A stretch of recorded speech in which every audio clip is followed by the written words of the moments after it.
எல்லாருக்கும் நமஸ்காரம். இப்போ இந்த பதிவில் நம்ம மியூசிக் கற்றுக்கிற பசங்களுக்கெல்லாம் ஒரு சின்ன அட்வைஸு ஏன்னா நானும் ஒரு குருங்கிற ஸ்டேஜ் இருக்கிறதுனால எங்கிட்டையும் நல்லா மாணவர்கள் வர்றதுனால அவளுக்கும் சேர்த்தே இந்த அட்வைஸை சொல்கிறேன். அதாவது அட்வைஸ் சஜஷன் எப்படி வேணால் எடுத்துக்கோங்க. நீங்கள் வந்து ஒரு வாத்தியாரை பார்க்க போகும்போது நீங்கள் வயலின், மிருதங்கம் என்ன ஆர்ட் வேணால் கற்றுக்கோங்க. அந்த வாத்தியாரை பார்க்க போகும்போது நீங்கள் வந்து சாதகம் பண்ணிவிட்டு அந்த வாத்தியாரை பார்க்க போகணும். ஏன்னா உங்களுக்கு நிறைய சொல்லி கொடுக்கணுங்கிற ஒரு எண்ணத்தில் தான் எல்லா வாத்தியாருமே கிளாஸ் எடுப்பான். கரெக்டாக ஒவ்வொரு மாணவர்களுக்கும் 100 பேர் இருந்தாலும் ஒரு வாத்தியார் 100 பேருக்கும் பிளான் பண்ணுவாங்க. ஏன்னா நானும் அந்த வாத்தியார் ஸ்டேஜில் இருக்கிறதுனால நீங்கள் சாதகம் பண்ணாமல் போயிட்டா என்ன ஆகுன்னா அவர் என்ன சொல்ல வரணும்னு நினைக்கிறாரோ அதை வந்து ட்ரான்ஸ்ஃபர் பண்ண முடியாது. உங்களுக்கு படிப்பு சுமைகள் இருக்குது, பட் அதை சுமைன்னு சொல்லாதீங்க. அது வாழ்க்கைக்கு படிப்பு ரொம்ப அவசியம். மிருதங்கமும் ஒரு படிப்பு தான். நீங்கள் என்ன பண்ணணும், ஒரு மொனாட்டனஸாக இல்லாமல் டெய்லி உங்களோட ஹேபிட் பண்ணிட்டுருணும் ப்ராக்டிஸை. அப்படி பண்ணிட்டா என்ன ஆகும், ஒரு ஸ்ட்ரெஸ்ஸு வந்து ஃபார்ம் ஆகாது. அதாவது எப்படின்னா எல்லாத்துக்குமே எக்ஸம்ஷன் இருக்குது. இப்போ உடம்பு சரியில்லை மிருதங்கம் வாசிக்க வேண்டாம், இப்போ வந்து முடின்னா வாசிப்போம், அது வேறு விஷயம். இப்போ கண்டினியூஸாக டெஸ்ட்டு அன்றைக்கி ப்ரையாரிட்டி ஃபார் யுவர் டெஸ்ட். இல்லை ஏதாவது ஃபங்க்ஷன் வெளியூர் போகிறோம், வேறு வழி இல்லை, அப்போல்லாம் யாரும் ப்ராக்டிஸ் பண்ணுன்னு சொல்ல மாட்டான். நீங்கள் எப்போல்லாம் ஆற்றுல ஃப்ரீ டைம் இருக்கோ, பட் நீங்கள் வந்து இதை ஒமிட் பண்ணிடக்கூடாது. நிறைய பேர் பண்ணுற தப்பு என்னென்னா, அவங்களுக்கு திறமை இருக்குது, ப்ராக்டிஸ் பண்ணாதனால அந்த திறமை வந்து வெளிப்படாமல் இருக்குது. இதுக்கு வந்து என்ன, நீங்கள் நல்லா படித்து வேலைக்கு போயிட்டாங்க, கை நிறைய சம்பளம் வருது. ஸோ சம்பளம் வந்தோடனே மிருதங்கத்தை கற்றுக்காமல் இருக்கலாமா? கரெக்டாக அப்படி இருக்கக்கூடாது. நீங்கள் நல்ல வேலைக்கு போனோடனே தான் மிருதங்கத்தை வாசிக்கணும்.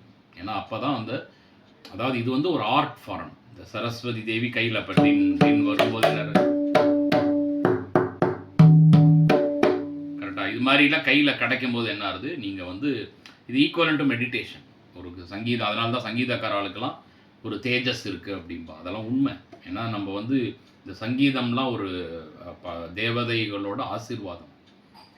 கரெக்டாக ஏன் இந்த காயத்ரி ஜபம் பண்ணும்போது ஏன் டெய்லி ஜபம் பண்ணுன்னு சொல்கிறா? 24 தேவதையோட ஆசீர்வாதம் கிடைக்கிறது காயத்ரி ஜபம் பண்ணுறதுனால.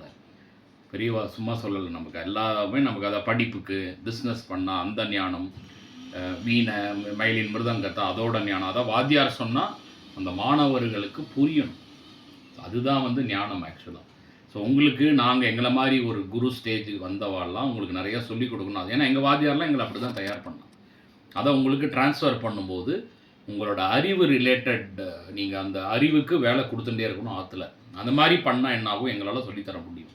நீங்கள் அங்கே டீவியேட் பண்ணும்போது தான் வாத்தியாருக்கு கோவம் வருது. ஏன்னா உங்களுக்கு சொல்லிக் கொடுக்கலான்னு நினைக்கும் போது நீங்கள் அந்த சொல்லிக் கொடுக்குற ஸ்டேஜ்லேயே இல்லைன்னா கிளாஸ் செஷன் வீணாக போய்டும். அப்படி பண்ணாமல் பேலன்ஸ் பண்ண கற்றுங்க. டெய்லி ஒரு 1/2 மணி நேரம் மிருதங்கம் வாசிக்கிறதுனாலையோ ஒரு வயலின் வாசிக்கிறதுனாலையோ உங்களுக்கு மார்க் அதிகமாக தான் வரும், கம்மியாக வராது. ஏன்னா நான் பேரலல் ப்ரொஃபஷனில் இருந்துட்டு இருக்கிறதுனால நான் சொல்கிறேன். அதே போல் நம்மளோட இந்த ப்ரொஃபஷனாக எடுத்துகிட்டு இருக்கிற அவளை நம்ம எல்லாம் என்னையும் சேர்ந்துன்னு அவளுக்கு நம்ம ஒரு நன்றி அவளை நம்ம வந்து நமஸ்கரிக்கிறோம். ஏன்னா இதே தொழிலாக வச்சுட்டு இருக்கா அவளுக்கு வந்து நம்ம வந்து we have to give respect. ஏன்னா இதே தான் சுவாசம் அவளுக்கு. கரெக்டாக. அதனால் அவள்கிட்ட நீங்கள், இப்போ நானுமே எனக்கு மிருதங்கம் வந்து சுவாசம் தான், பேரலல் கேரியர். பட் பாதினா என்னோடய சிந்தனை மிருதங்கத்தில் ஒரு பக்கம் இருந்துகிட்டே தான் இருக்கும். நானும் ஒரு அதர் ப்ரொஃபஷனில் இருக்கேன், அதையும் எனக்கு கெடுக்காமல் தான் நான் பார்த்துட்டுருக்கேன் ஆக்சுவலாக. அதனால் நல்லா ப்ராக்டிஸ் பண்ணுங்கோ, வாத்தியாரை வந்து ஹாப்பியாக பார்க்க போங்கோ. உங்களுக்கு நல்லா பர்ஃபார்ம் பண்ணால் தான் அவள் அடுத்த பாடம் சொல்லிக் கொடுப்பா. ஆனால் நீங்கள் உங்களை எப்படி ஷேப்பப் பண்ணுங்கிறது அவளுக்கு நல்லா தெரியும்.